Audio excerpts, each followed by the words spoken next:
देखिए, स्पष्ट तौर पे ये माना जाए, जैसा तेजस्वी जी ने कहा और परसों मैंने स्वयं पटना में प्रेस कॉन्फ्रेंस किया था कि पीएमओ के इशारे पे जातिगत सर्वेक्षण की जो पूरी प्रक्रिया लगभग पूरी हो गई है बिहार में, उसको येन केन प्रकारेण रोकने की कोशिश हो रही है।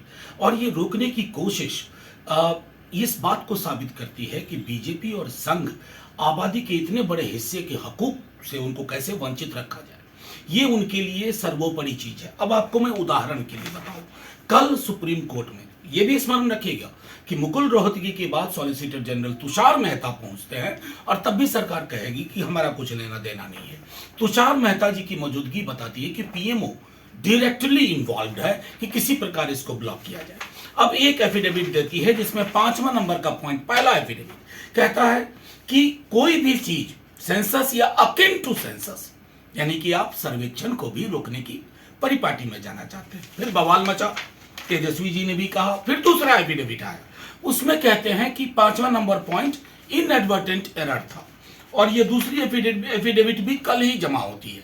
अब 5 में कहते हैं कि 5वां इनएडवर्टेंट नहीं है, इट वॉज डेलिबरेटली आपने ब्लॉक करने की कोशिश की।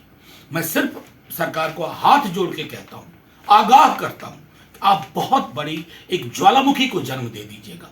इस आबादी के हकूक को इस प्रकार बैकडोर फ्रंट डोर मिला करके अगर आप रोकने की चेष्टा कर रहे हैं, यकीन मानिए रोक तो आप पाएंगे नहीं, ये यकीन मानिए।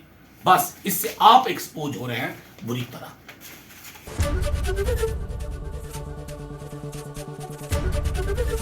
एबीपी गंगा, खबर आपकी, जुबान आपकी।